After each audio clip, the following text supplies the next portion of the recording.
السلام علیکم ناظرین، میں ہوں عبداللہ سواتی ایڈوکیٹ، آپ کی خدمت میں حاضر ہوں اور آپ کو یہ جو ہم نے سلسلہ شروع کیا ہے چینل فار یو کے پلیٹ فارم سے لا گیٹ کی تیاری کا، تو اس سلسلے میں جو پہلا سلسلہ تھا وہ یہ کہ جو کانسٹیٹیوشنل ہسٹری آف پاکستان ہے اس کے اندر جو لینڈ مارک کیسز ہیں ان کے بارے میں یہ ویڈیو سیریز ہے۔ یہ بڑے اہم کیسز ہیں، ان کیسز کو ویسے بھی پڑھنا چاہیے اور ایگزام کی تیاری کے علاوہ بھی۔ ان کیسز نے جو پاکستان کی کانسٹیٹیوشنل اور پولیٹیکل ہسٹری ہے اس کے اوپر بڑا دور رس قسم کا اثر ڈالا ہے، جس کے نتائج ہم آج تک بھگت رہے ہیں۔ تو اس سلسلے میں جو یہ ٹریننگ سلسلہ شروع کیا گیا ہے، یہ آپ نے اس طرح کرنا ہے کہ ایک کاغذ اور قلم ساتھ لے کر اہم پوائنٹس کو اپنے پاس نوٹ کرنا ہے، ایک ڈائری بنانی ہے آپ نے، تاکہ آپ کو بعد میں جب ایگزام کے لیے جائیں تو آپ پھر اس کو فوری طور پر ریکال کر سکیں۔ تو اہم پوائنٹس آپ نوٹ لیتے جائیں۔ یہ سلسلہ، یہ جو ویڈیو ہے، اس میں نے بریف فیکٹس آپ کو پوری طرح مہیا کیے ہیں، اور اس کے بعد اینڈ پر، اس ویڈیو کے اینڈ پر میں نے تقریباً 40 کے قریب جو ہے وہ ایم سی کیوز ہیں جو اس پرٹیکولر کیس کے بارے میں ہوں گے، وہ مختلف اینگل سے میں نے ڈراپ کر کے آپ کے سامنے پیش کیے ہیں، اور ان کے جواب جو ہیں وہ بھی ویڈیو کے اینڈ پہ موجود ہیں۔ تو آپ نے کرنا کیا ہے کہ پورے سلسلے کو گو تھرو کرنا ہے، سمجھ کے اور بڑی توجہ کے ساتھ آپ نے اس کو ویڈیو کو دیکھنا ہے، اور ساتھ میں آپ نے، جس طرح میں نے پہلے کہا کہ اپنے نوٹ بک لے کے اس کے اوپر اپنے اہم پوائنٹس کو اپنے نوٹ کرنا ہے۔ اس کے بعد پھر اینڈ پہ آپ نے جب یہ ویڈیو ختم کر لیں تو پھر آپ نے اپنا ٹیسٹ لینا ہے نالج کا۔ اس طرح جب آپ کے 8 کیسز تیار ہوں گے تو ساتھ میں 8 کیسز کے کوشچنز بھی آپ کے پاس آ جائیں گے، تو پھر آپ بڑی آسانی سے آپ کا یہ پورشن تیار ہو جائے گا۔ آج کا جو پہلا کیس ہے اس بارے میں وہ ہے جناب مولوی Tamizuddin versus federation of Pakistan, PLD 1955 FC 240۔ FC کا مطلب فیڈرل کورٹ ہے۔ تو اس کیس کے 2 اہم کردار ہیں، ان میں ایک مولوی تمیز الدین خان صاحب جو اس وقت پریزیڈنٹ تھے کانسٹیٹیوشن اسمبلی کے، یعنی اسپیکر تھے، اور دوسرا ہے گورنر جنرل غلام محمد۔ تو یہ آپ کا پہلا کیس ہے، تو آئیے پھر شروع کرتے ہیں اس کیس کے فیکٹس کے ساتھ۔ اس کیس میں تھوڑا سا میں آپ کو بتا دوں کہ اس کے اندر 4 لوگ بڑے اہم ہیں۔ ان 4 لوگوں کا کردار، جس نے ان کی ذاتی کریکٹر کو بھی شو کیا اور ان کی انڈرسٹینڈنگ ٹو دا لا، اور انہوں نے جو ان کی سنسیئرٹی تھی وہ بھی اس سے ان 4 بندوں کی اس پورے کیس کے اوپر نمایاں ہے۔ ان میں سب سے پہلے مولوی تمیز الدین صاحب ہیں، پھر جسٹس ایلون رابرٹ کارنیلیس ہے، اور اس کے بعد جسٹس منیر اور غلام محمد صاحب ہیں۔ ان کے فیکٹس میں نے دے دیے ہیں، آپ اس کو پڑھ لیجیے گا، میں زیادہ ڈیٹیل نہیں جاؤں گا کیونکہ ویڈیو لمبی ہو جائے گی۔ تو آپ نے اس کو پڑھنا ہے تاکہ آپ کو اس کے بارے میں، کیونکہ یہ بڑے اہم فیکٹس ہیں جنہوں نے آگے چل کر آپ کے جو کیس کے اوپر بڑا اہم رول ادا کرنا ہے، اور اس میں سے کوشچن بھی آ سکتے ہیں۔ تو آگے چلتے ہیں پھر۔ یہ ہے سناپسس کہ اس پوری ویڈیو میں ہم کس طرح چلیں گے، ہمارا اسکیم آف اسٹڈی کیا ہوگی۔ تو یہ پھر آپ دیکھ لیں۔ آخر میں جو ہمارے MCQs ہیں پریکٹسنگ ایگزام، وہ آپ نے ضرور کرنا ہے، اس کو نہیں چھوڑنا آپ نے۔ اب اس پوری ویڈیو کو میں نے 2 حصوں میں تقسیم کیا ہے، ایک جو facts before the dissolution of assembly ہیں وہ کیا ہے، اور اس کے بعد جو facts after the dissolution of assembly وہ کیا ہوا، واقعات جو ہیں۔ پہلے ہم اسمبلی کے بارے میں جانتے ہیں، وہ کیا ہے، کس بارے اس کی ڈیٹیل کیا ہے۔ یہ پہلی کی اسمبلی جو کانسٹیٹیوشن اسمبلی تھی، اس کی 1946 میں جو الیکشن ہوئے تھے، اس کے ممبر جو ہے وہ اس وقت الیکٹ ہوئے تھے، اور یہ انڈین انڈیپینڈنس ایکٹ 1947 کے تحت یہ اسمبلی کا کام تھا کہ یہ جو نیا ڈومین بنا جو انڈیا اور پاکستان بنے تھے، اسی طرح ہندوستان میں بھی ایک کانسٹیٹیوشن اسمبلی فارم ہوئی تھی، تو اس کا کام یہ تھا کہ یہ ان کے لیے آئین بنائے۔ اچھا، دوسرا کام یہ ہے کہ اس کے جو ممبر تھے وہ میں نے جس طرح کہا کہ وہ پہلے 1946 الیکشن میں سلیکٹ ہو گئے تھے، تو پہلا اجلاس اسمبلی کا 10 اگست 1947 کو سندھ اسمبلی بلڈنگ کراچی میں ہوا۔ اچھا، اور اس میں پھر 11 اگست 1947 کو قائد اعظم محمد Ali Jinnah as a president elect ہو گئے اس کے، اور پھر مولوی تمیز الدین خان صاحب کو اس وقت ڈپٹی پریزیڈنٹ بنایا گیا، یعنی ڈپٹی اسپیکر۔ اس اسمبلی نے 1947 سے لے کے 1954 تک کام کیا۔ اس اسمبلی کا کام کیا تھا؟ یہ بیسیکلی اس کے دو کام تھے۔ ایک کام یہ تھا کہ یہ آئین سازی کرنا تھا، اور دوسرا کام یہ تھا کہ جو ڈے ٹو ڈے ملک کے لیے جو قوانین کی ضرورت تھی وہ بھی اسی اسمبلی نے بنانے تھے، اور اس نے پھر گورنر کے جو اختیارات تھے وہ as a head of state ان کو بھی اس اسمبلی نہیں بنانا تھا، ان کو بھی ایکسپلین کرنا تھا۔ تو ایز اے فیڈرل لیجسلیچر، یعنی ڈے ٹو ڈے جو ملک چلانے کے لیے قوانین چاہیے ہوتے تھے وہ بھی اسی اسمبلی کا کام تھا۔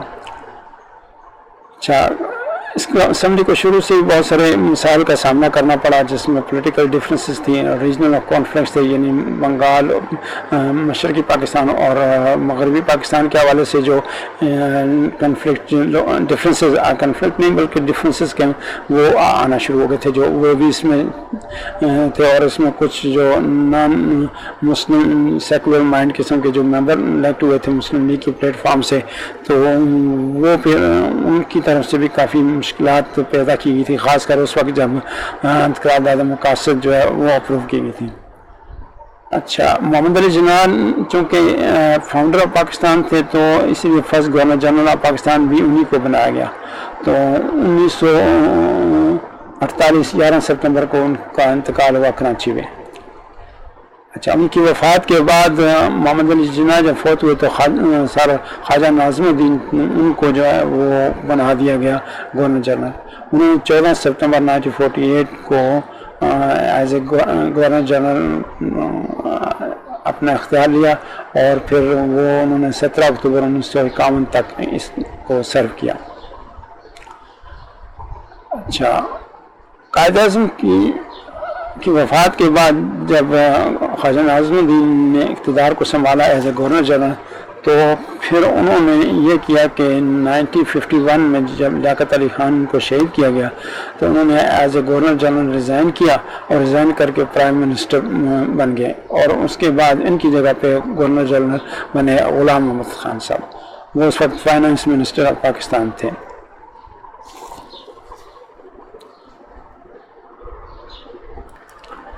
میں تھوڑا سپیڈ پکڑوں گا کیونکہ ویڈیو لینتھی نہ ہو جائے، مجھے اس کا ڈر ہے، تاکہ آپ ویسے آپ چونکہ علم حاصل کر رہے ہیں تو آپ کو پھر ویڈیوز کی لینتھ سے پرابلم نہیں ہونی چاہیے، کنٹینٹ جو ہے وہ آپ کے لیے امپورٹنٹ ہونا چاہیے۔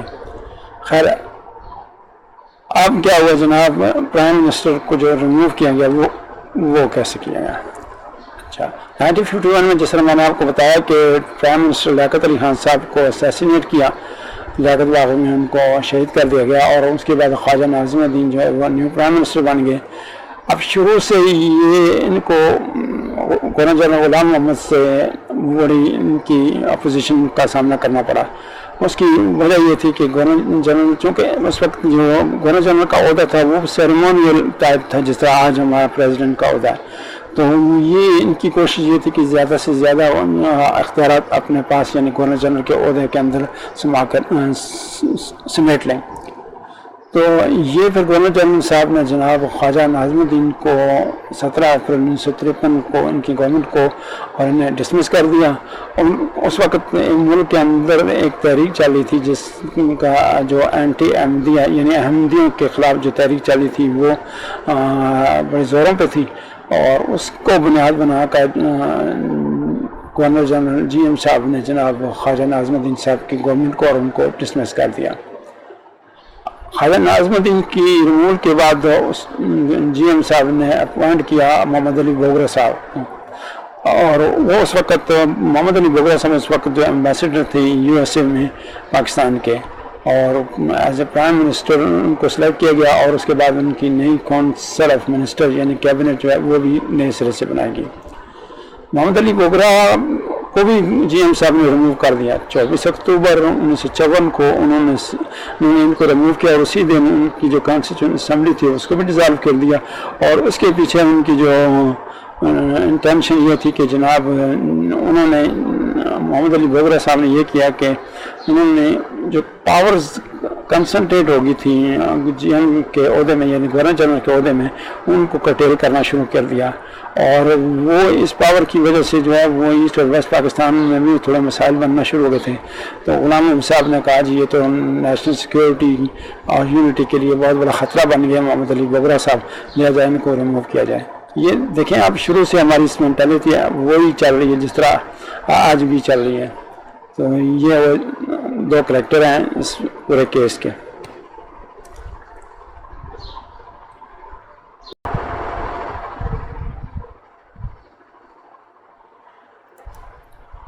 اچھا اب چلتے ہیں جناب کہ اسمبلی ڈیزالو ہونے کے بعد کیا ہوا۔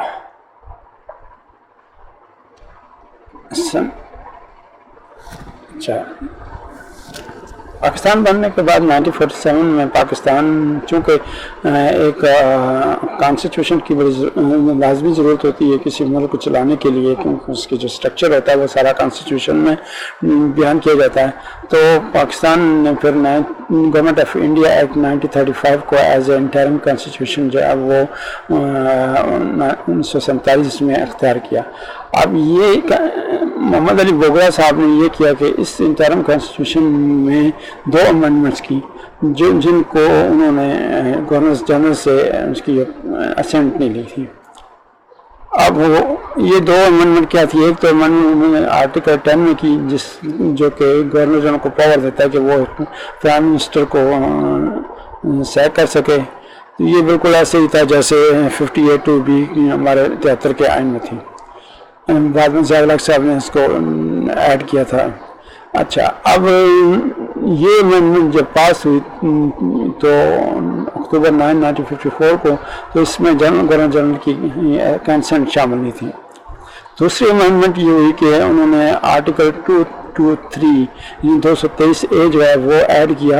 اس آرٹیکل نے یہ کام کیا کہ جو سپیریئر کورٹس تھیں اس وقت، تو ان کورٹس کو فنڈامنٹل رائٹس کے وائلیشن کے خلاف یا ان فنڈامنٹل رائٹس کو انفورس کرنے کے لیے ریٹس کی پاور دے دی، اور یہ بھی گورنر جنرل سے اپروو نہیں ہوئی تھی۔ اس وقت ایک کسٹم تھی، ایک پریکٹس یہ تھی کہ جناب جو بھی لیجسلیچر فیڈرل لیجسلیچر میں جو بل پاس ہوتا تھا وہ گورنر جنرل سے اس کی اسینٹ ضرورت لی جاتی تھی، مگر اس کیس میں یہ ہوا کہ ان دونوں امینڈمنٹ میں پریزیڈنٹ یعنی اسمبلی کے جو اسپیکر تھے انہوں نے خود ہی ان کو اتھینٹیکیٹ کیا اور اس کے بعد اس کو آفیشیل گزٹ میں پبلش کر دیا۔ اچھا مگر وہ چونکہ گورنر جنرل کی اسین لینا کسی جگہ اس سے قانونی طور پر یہ چیز نہیں تھی کہ وہ لازمی لی جائے۔ میں تھوڑا تیز چلوں گا کیونکہ ویڈیو کا لینتھ مجھے ڈر لگتا ہے زیادہ نہ ہو جائے۔ اچھا اب کیا ہوا جناب؟ اب اسمبلی ڈیزالو ہو گئی۔ اب کی سٹوری کیا ہے؟ مولوی تمیز الدین صاحب اس وقت جو تھے وہ پریزیڈنٹ تھے اسمبلی کے، اسمبلی کے، تو انہوں نے کیا کیا کہ جیسے ہی اسمبلی ڈیزالو ہوئی انہوں نے اس اسمبلی کو چیف کورٹ میں چیلنج کر دیا، اور ریٹ پٹیشن وہاں پہ 2 ریٹ پٹیشن انہوں نے داخل کی، ایک ریٹ آف مینڈامنس اور دوسری ریٹ آف کو وارنٹو۔ اچھا اب انہوں نے وہاں پہ جو کورٹ میں انہوں نے آرگومنٹ دیے وہ دیکھ کہ جو گورنر جنرل تھے ان کے پاس یہ اختیار ہی نہیں کہ وہ جو گورنمنٹ آف انڈیا، اچھا وہاں پہ جو گورنر جنرل تھے انہوں نے یہ اسپیکر صاحب نے وہاں پہ یعنی مولوی تمیز الدین صاحب کی طرف سے جو آرگومنٹ تھے وہ یہ تھے کہ گورنر جنرل کو بس یہ تو اتھارٹی نہیں ہے کہ وہ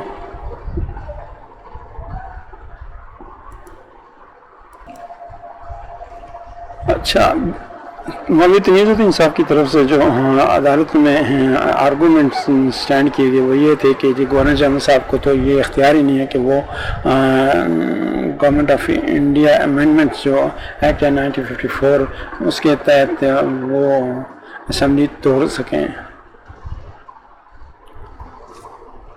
اور یہ اختیار جو دیا گیا ہے سپریم کورٹ کو یہ ویلڈ اور انفورسیبل ہے without the consent of the governor general. اچھا، انہوں نے جو اختیار کورٹ کو دیا گیا تھا وہ یہی تھا کہ ریٹ پٹیشن جو ہے وہ کی جا سکتی ہے۔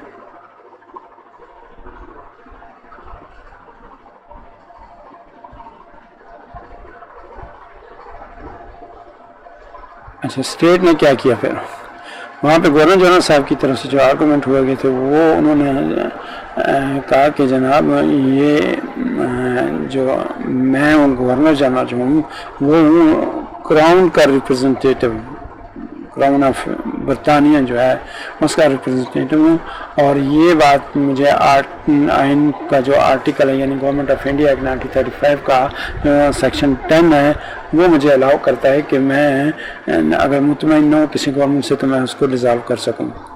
گورنر جنرل نے یہ بھی کہا کہ جناب جو یہ سیکشن 223A ایڈ کیا گیا ہے آئین میں اس کی بھی کوئی اہمیت نہیں ہے، کیونکہ اس کو میری کانسنٹ چاہیے تھی گورنر جنرل کی تو وہ اس نے نہیں لی، لہٰذا سندھ چیف کورٹ کو تو اختیار ہی نہیں ہے کہ وہ ریٹ سن سکے۔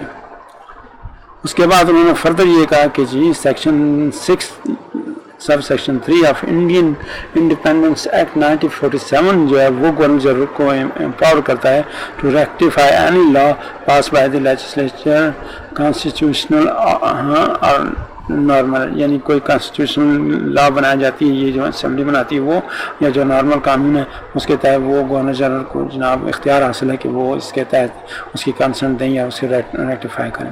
اب اس میں سندھ کورٹ کا جو فیصلہ ہوا وہ کیا ہوا؟ سندھ کورٹ نے یونانیمسلی کہا جناب کہ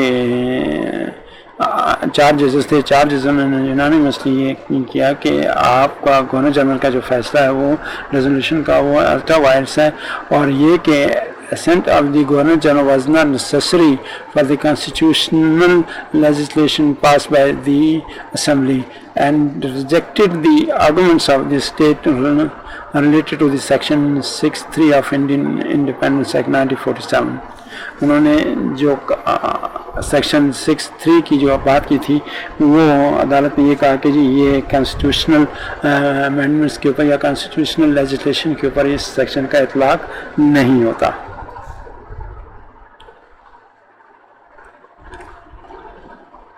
اب یہاں پہ جناب کیا ہوا، پھر اسٹیٹ نے جب یہ دیکھا کہ فیصلہ اس کے خلاف آ گیا تو وہ فیڈرل کورٹ میں چلے گئے۔ فیڈرل کورٹ اس وقت چونکہ سپریم کورٹ نہیں تھی، فیڈرل کورٹ جو انگریز نے بنائی تھی وہی فیڈرل کورٹ سپریم کورٹ کا کردار ادا کری تھی۔ وہاں پہ جب اپیل ہوئی تو اپیل میں پھر فیڈرل کورٹ نے سیکشن 6(3) کو انہوں نے کہا جی کہ انٹرپریٹیشن انہوں نے یہ کی کہ جو section 6(3) of Indian Independence Act 1947 ہے وہ کانسٹیٹیوشنل لیجسلیشن کے اوپر بھی اپلائی ہوتا ہے، اور جو نارمل ملک کو رن کرنے کے لیے جو دیگر قوانین بنانے پڑتے ہیں ان کے لیے بھی، تو اس سب کو جو ہے وہ گورنر جنرل کی اسینٹ جو ہے وہ لازمی چاہیے، اور اس کے بغیر کوئی قانون نہیں ہے۔ اب ان کا جی کہ سپریم کورٹ نے کہا کہ اس میں انڈین انڈیپینڈنس ایکٹ جو امینڈمنٹ ایکٹ 1954 ہے اس میں جو سپیریئر کورٹس کو جو ریٹ کی جو پاور دی گئی ہے وہ ویلڈ نہیں ہے، کیونکہ وہ اس کو گورنر جنرل کی کوئی کنسنٹ نہیں ملی تھی، اور لہٰذا اس کی بیس پہ اسمبلی ڈیزالو جو کی تھی وہ ویلڈ ہے۔ اور یہاں پہ پھر جناب ملک میں لا اینڈ آرڈر کی جو صورتحال تھی اس کے لیے اس کی ضرورت تھی، تو majority of the 4 judges upheld the decision of the resolution on the grounds of necessity۔ یہاں سے جناب ہمارا نظریہ شروع ہو گیا تھا، نظریہ ضرورت، اور پھر اس نے آگے پھر ہماری جان نہیں چھوڑی ابھی تک۔ that the assent of the Governor General was required for the constitutional resolution. اس میں صرف only جسٹس A.R. کارنیلیس تھے، انہوں نے سے ڈسینٹ کیا تھا. انہوں نے یہ کہا تھا کہ جناب ہم ایک انڈیپینڈنٹ کنٹری ہے اور انڈیپینڈنٹ کنٹری کو جو ہے وہ قوانین فالو نہیں کرنے جو انگریز نے دیے ہیں. ہم اپنے طور پہ جو قوانین فالو کریں گے بنائیں گے وہ فالو کریں گے. تو یہ ان کی اس وقت ڈسینٹ تھی. یہ تھوڑی سمری ہے، یہ آپ دیکھ لیں، اس کو غور سے دیکھیں گے. یہ فیکٹس ہیں، تو ان فیکٹس کو آپ نے بڑے سمجھنا ہے کیونکہ جو کوشچن آتے ہیں عموماً ان فیکٹس میں سے آتے ہیں. اچھا، یہاں پہ میں آپ کو ایک بونس انفارمیشن بھی دے رہا ہوں. 14 اگست 1947 سے لے کے 12 ستمبر 1956 تک ہمارے 3 گورنر جنرل بنے جناب. ان کے بعد 4 پرائم منسٹر ہمارے اس عرصے میں ہم نے بتائے ہیں. اچھا، اس فیصلے کا جو ہے وہ اثر کیا پڑا ہماری کانسٹیٹیوشنل پولیٹیکل ہسٹری پر. تو اس نے جو پرنسپل آف پارلیمنٹری ساورینٹی ہے اور رول آف لا کو اس کو جناب تباہ و برباد کر دیا اور گورنر جنرل کے انکانسٹیٹیوشنل ایکٹ کو لیگلائز کیا. اور اس نے پھر نظریہ ضرورت کو ایجاد کیا، جس کی وجہ سے پھر مستقبل میں جو فوجی آمر تھے ان کے لیے راستے کو آسان کیا. اور آپ نے آگے دیکھیں گے آنے والے کیسز میں کہ کس طرح اس نظریے کو استعمال کیا گیا اور جنرلوں نے، طالع ازما جنرلوں نے کس طرح اس ملک کے ساتھ کھلواڑ کیا. اچھا، اس فیصلے کا سب سے ایک بڑا نقصان یہ ہوا کہ ہمارے جو ایسٹ اور ویسٹ پاکستان تھے ان کے درمیان میں جو ایک کانفلکٹ تھا، اس کو رفت تھی، اس کو بڑھاوا دیا. اور اس کے بعد چونکہ اسمبلی میں ایسٹ پاکستان کے لوگوں کی زیادہ تھی، اکثریت تھی، تو بس نتیجہ یہ نکلا کہ جناب ان میں ہمارے درمیان اختلاف کی بنیاد پڑ گئی. اور پھر اسی طرح اس کی وجہ سے ہمارا جو کانسٹیٹیوشن فریم ہونا تھا وہ بھی لیٹ ہو گیا. 1956 میں جا کے ہم نے جو سیکنڈ کانسٹیٹیوشن اسمبلی جو بنائی گئی تھی اس نے پھر ہمارے آئین تھا وہ 1956 میں بنا. اور پھر اس آئین کو 1958 میں جناب ایک اور کمیونٹی کو میں اسے زیرو کر دیا. اچھا، اب یہاں پہ آپ کے لیے کوشچن ہے، پریکٹس کوشچن ہے، MCQs ہیں، تو ان کو آپ نے پڑھنا ہے غور سے اور اپنے پاس خاص قلم بھی رکھ لیں. ان کے جواب میں نے اینڈ پہ دیے ہوئے ہیں، تو یہ آپ نے جہاں پہ ضرورت ہو ویڈیو کو روک کے آپ نے ان سوالوں کو سمجھنا ہے اور ان کے جواب دینے ہیں.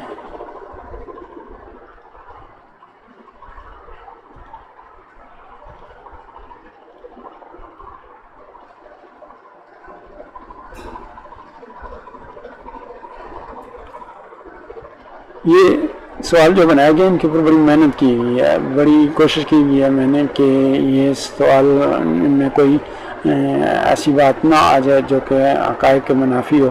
تو اگر آپ کو کوئی چیز ایسی لگے جو ان میں غلط ہے یا اس میں انکریکٹ ہے، تو جواب میں یا سوال میں کسی جگہ پہ کوئی ایمبیگوٹی ہے تو آپ کمنٹس کے اندر اس کو آئیڈینٹیفائی کریں تاکہ باقی لوگ جو ہیں ان کو بھی اس غلطی کا پتہ چلے. تاکہ یہ بڑا اہم چیز ہے، آپ نے بڑی دھیان سے ان کو پڑھنا ہے تاکہ سوال تیار کرنے کے لیے جو مجھے محنت کرنی پڑی ہے وہ ضائع نہ جائے.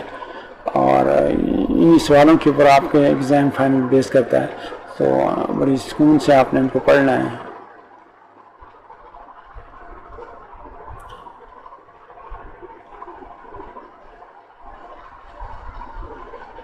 یہ آنسر ہیں ہر سوال کے.